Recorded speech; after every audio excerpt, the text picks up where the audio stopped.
Oh my god, I can't believe I'm actually back to recording these episodes again. I have missed this so much, and we are back in the Pride Month.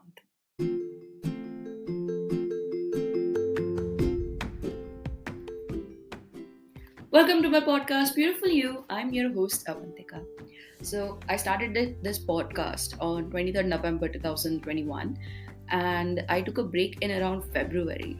I don't remember exactly when, but it has been about 4 months that I haven't uploaded anything, and I've missed this so freaking much.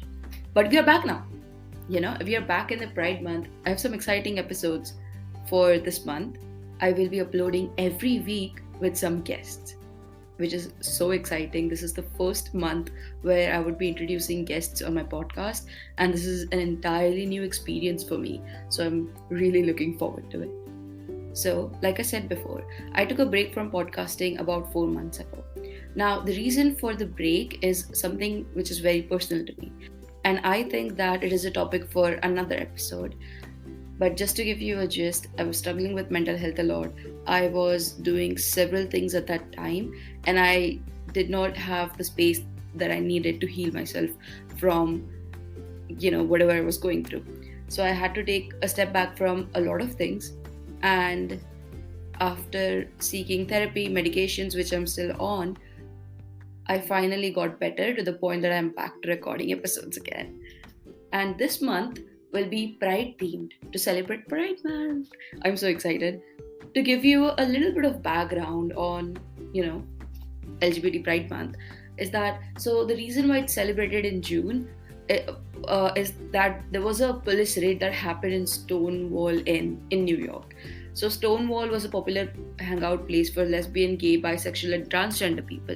The police arrested the employees for selling alcohol without license, and the people from LGBTQ plus community protested against it, as Stonewall was a safe place for them to hang out without the worry of being arrested. This incident made them popular worldwide, and since it happened in June, we celebrate Pride Month in every June. This month aims to spread awareness about the rights and the choices and create people politically aware about their issues.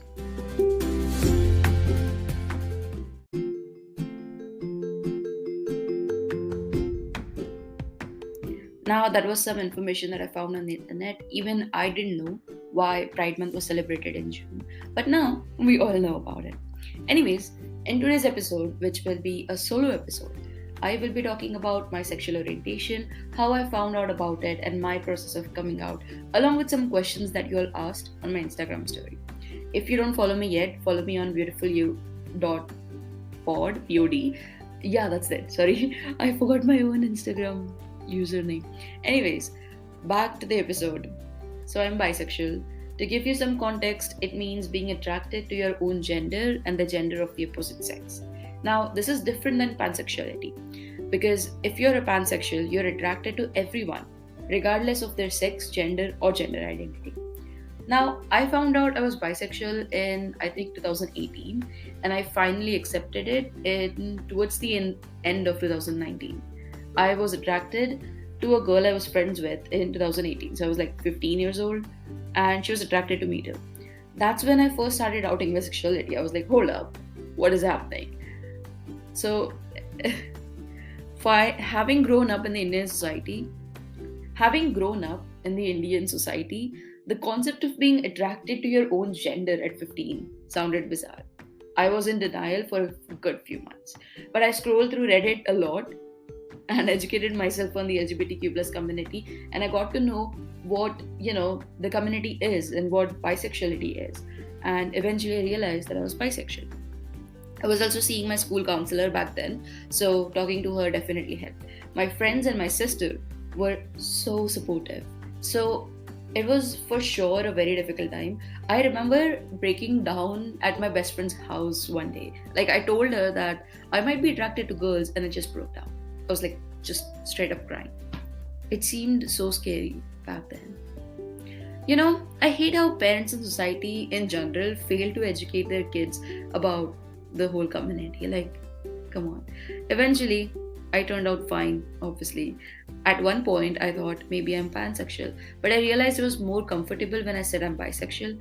I realized that these are just labels, and I've been told by people that, I'm too young to label myself, or I don't know these things. I'm too naive or too immature to do this yet.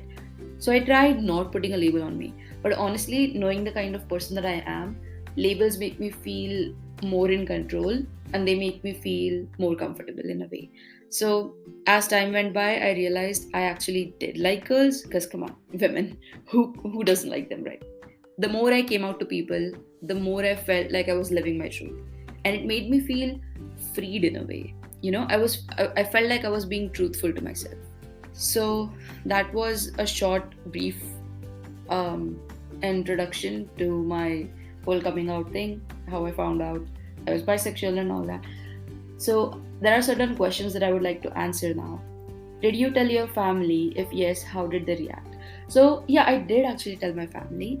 I told not all of them obviously. I told my brother who was very supportive. I told my mom, which was her reaction was honestly like the sweetest. You know, I remember telling her that I need to like tell you something one day. It was in 2020 or something or 19. I don't quite remember when, but I called her.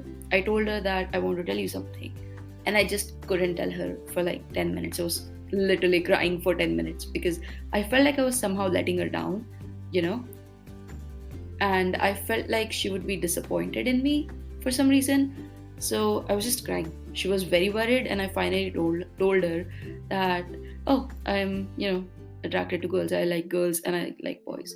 And she thought that I was referring to me being a transgender. Like, she thought that I was saying that I'm a transgender. And the first thing that comes out of her mouth is, it's okay, we will look into whatever, the procedure is. We will go through the whole treatment, whatever is required. And at that point, I was a little confused, but then I caught up. And I told her, I don't mean transgender. I am happy with the gender that I'm in. I'm just attracted to girls and boys. And she was surprisingly fine with it. So, yeah, it was honestly like the sweetest reaction or response I could have ever gotten. Yeah, she's supportive of me. I have even like joked that, I could like potentially bring a girlfriend home and all that stuff. And she had been surprisingly fine with it. Like, she took it lightly. But at the same time, I don't know how things will actually turn out if I end up bringing a girlfriend home, Anyways, then I told some other members of my family, and they did not react the way I expected them to. There was a bit of biphobia over there. They thought that I was too immature. They thought I was, too young to know these things, and that I shouldn't be thinking about it at all. I shouldn't be talking to girls and all that, which was pretty disappointing. Like, I'm not gonna lie, it hurt me a lot. It felt like I was being invalidated because coming out to someone is a very scary thing to do, especially when you're like, new to all that. So if I'm coming out to someone now, it wouldn't affect me as much if they invalidate me. But if they invalidated me when I was like 15 or 16, it would have affected me way more. So yeah, coming out to someone is a very scary thing, and they invalidated it in multiple ways for multiple months, which was not something I appreciated. But it is what it is.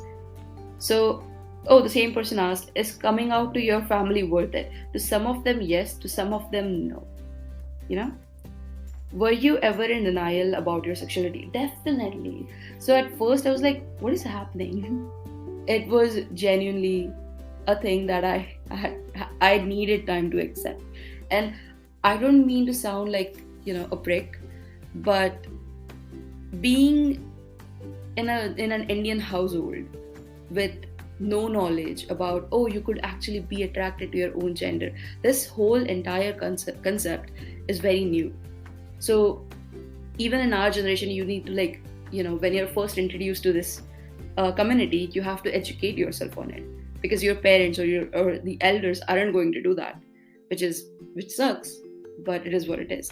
So back then, like 4 years ago, I was scared to come out. So yeah, I was in denial about my sexuality for a good few months. I thought it was just a phase, because I had been told that, oh, this is just a phase, and I was like, maybe they are right. And I thought maybe I was overthinking it, because they said that a lot of people told me that, oh, you're probably overthinking it. It's like, this is not something that comes over if you are overthinking it. Like, come on, man. Ooh, another question. Do you believe sexuality is fluid? Definitely. So, the reason why I like to go with the label bisexual is, honestly, I don't even know. I just feel more comfortable with it. I can't explain the exact reason, but I just feel more comfortable when I say bisexual than when I say straight, or than when I say pansexual. It just doesn't feel like me, you know? But I do think that sexuality in general is, like, very fluid. Me being bisexual could be one experience, and someone else who identifies as bisexual could have a whole different experience, So you can't like compare these things and like generalize these things, because again, sexuality is fluid. So I do think that sexuality is fluid, and it is a spectrum, and people can label themselves if they want to. They can choose not to label themselves. They can choose to change the labels if they want, because it doesn't matter. As long as you're not harming yourself or others, do whatever you want, love whoever you want, be with whoever you want. It's like, it doesn't matter. You could say, oh, you're bisexual one day, and then you change to, oh, I just want to go by queer. That is fine too. So don't let these labels put you in a box and then, compel you to act a certain way, because you don't have to. You generally really don't have to. You can change the labels whenever you want. You can unlabel yourself. You can label yourself whenever the heck you want. So yeah, I don't know why I got so heated on the topic. It's just that I've been told a lot of things which are which were like difficult, and like me talking about my experience kind of brought up a lot of memories that I did not expect would happen. Anyways, I have one more question. Growing up queer as an LGBTQ person in a brown household, it was definitely tricky growing up in a brown household, being a part of the LGBT community. I had a lot of challenges that I had to face. But in the end, you know what? I wouldn't change anything about it, because I got to know who I can open up to about these things and who I cannot open up to. I got to know that as long as I'm being truthful to myself, and as long as I like me, that's all that matters. As long as I am happy, that's all that matters, because I am my first priority. So yeah, it helped me learn how to be more resilient and how to depend on myself more. It helped me be my own person in a way. So it was definitely difficult and it sucked, don't get me wrong, but it just made me stronger, I guess. So yeah, that's about it.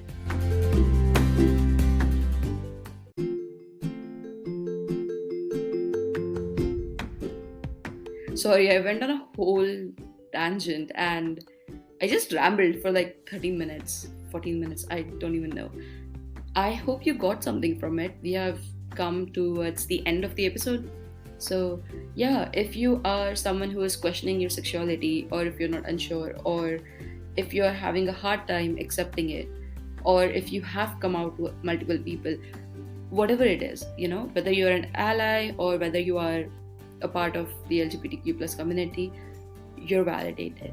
You're valid, you're loved, you're good enough. I just want you to know that.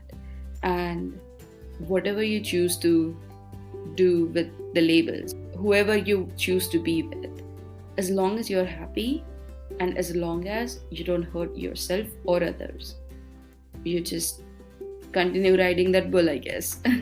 Pun intended. Because no one else can dictate these things for you. No one else can tell you who you are or who you should be. It's very difficult to shut off people's opinions, but sometimes we just have to learn how to do that. Otherwise, it just becomes a lot of noise in your head, and then you start to lose a sense of yourself, and people start to struggle with their own identity. It gets very difficult to come back from it. I hope you enjoyed the episode. I for sure enjoyed recording it. Hope you have a good day. Hope you have a great rest of the week. I'll see you guys next week. Also, rate my you can rate my show on Spotify now. If you're listening to this on YouTube, feel free to like, comment, subscribe to my channel, share the video if you want to. If you're listening on Spotify, then make sure to leave a review so it reaches out to, more people. If you ever want to reach out to me, feel free to reach out to me on my Instagram or my email, which will be linked down below. I hope you have a wonderful day and a great rest of the week. I love you. Bye. See you all next week.